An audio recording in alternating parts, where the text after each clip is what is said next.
Masih semangat ibu-ibu? Masih. Baik, biar lebih semangat lagi Bu, kita akan lanjut baca becat. Nanti sebelum itu mari kita mengekspresikan diri biar lebih semangat ya. Jadi nanti ketika saya bilang tepuk semangat, ibu bilang cak biok sir kayak gitu ya. Bisa Gimana Bu? Tepuk semangat, cak biok sir. Bisa ya? Oke. Tepuk semangat, cak biok sir.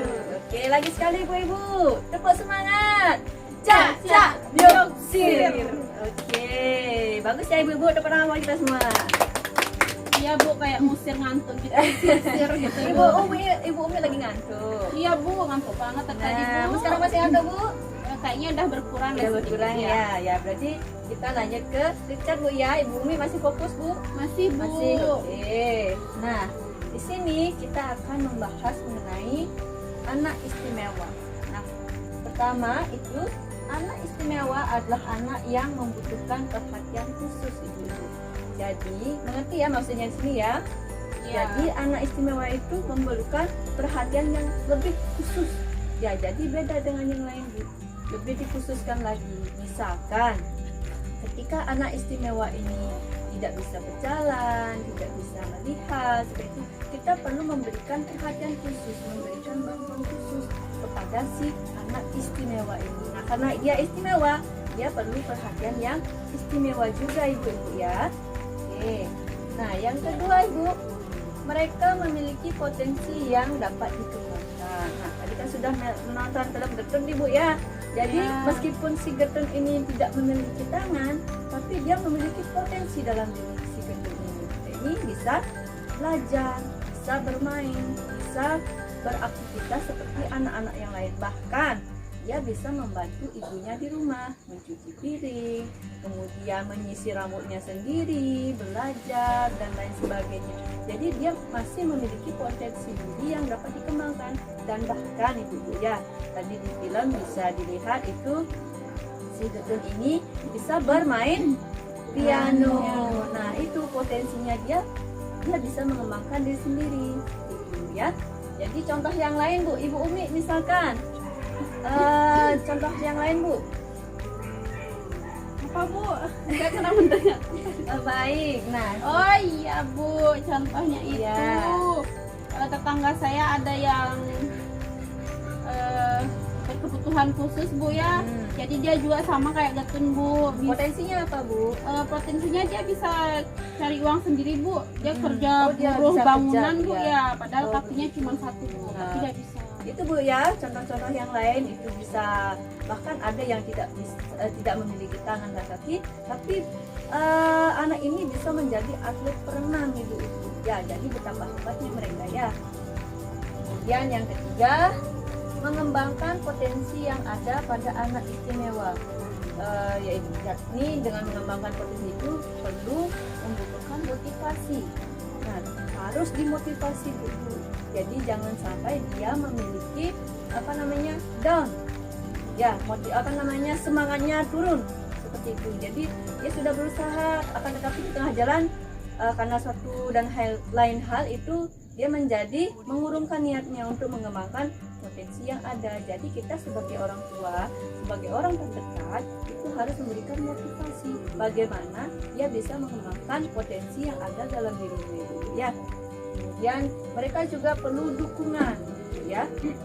Jadi kita juga harus mendukung, selain memotivasi, kita juga harus mendukung si anak agar dia tetap bersemangat, tetap melakukan apa yang ingin dia lakukan.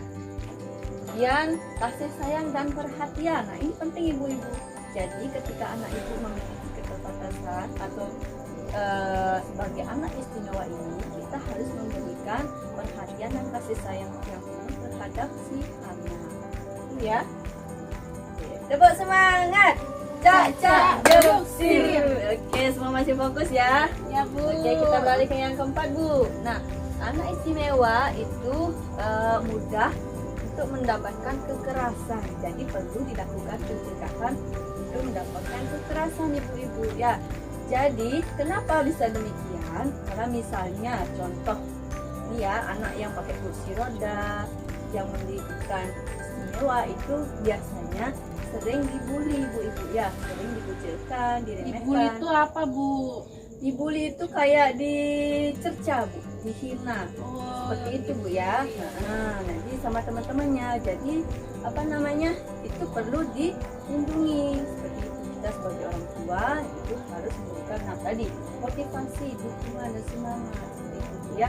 Jadi hindarkan dari hal-hal yang berdampak memberikan kekerasan terhadap anak istimewa ini. Bu ya, bisa dipahami ibu-ibu? Bisa, Bu. Bisa ya.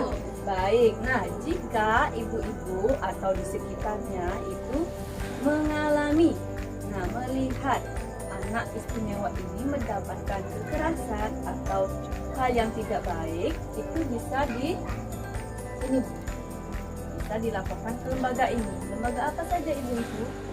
Pertama ada dinas sosial setempat atau terdekat. Nah di sini kita di Buleleng itu juga sudah ada ibu-ibu ya, dinas sosial Kabupaten Buleleng. Jadi ibu-ibu bisa melaporkan kasus tersebut ke dinas sosial ini Bu, dinas sosial Kabupaten Buleleng. Nah misalkan ibu-ibu tidak berani atau tidak kurang percaya diri seperti itu Bu ya. Jadi ibu-ibu bisa meminta bantuan ke pendamping kita atau ke pihak desa ibu untuk bisa membantu menyalurkan atau memfasilitasi untuk melaporkan ke lembaga ini ya. Kemudian yang kedua ada P2TP2A. Apa itu Bu? Nah, ini Pusat Pelayanan Terpadu Perlindungan Perempuan dan Anak. ya benar sekali ibu-ibu ya. Yang ketiga ada PPA. Apa ibu Ummi? Perlindungan Perempuan dan Anak. Ya benar. Kemudian yang keempat ada Rumah Perlindungan dan Trauma Center atau RPTC. ya atau RPTC. Dan yang 5 ada Komnas Perlindungan Anak. Yang keenam ada Komisi Perlindungan Anak Indonesia atau KPAI. Yang selanjutnya ada Tim Reaksi Cepat atau DRC. Kemudian yang ke-8 ada LKS Anak Terdekat. LKS itu apa, Bu? Lembaga Kesejahteraan Sosial Ibu-ibu. Oh ya. Kemudian ada Sepak 081 dan lain-lainnya. Masih banyak sekali Bu lembaga-lembaga yang bisa mengayomi atau menerima laporan untuk memberikan layanan untuk penanganan kekerasan terhadap itu Bu ya. Iya, Bu. Baik, tepuk tangan buat kita semua dulu Bu ya.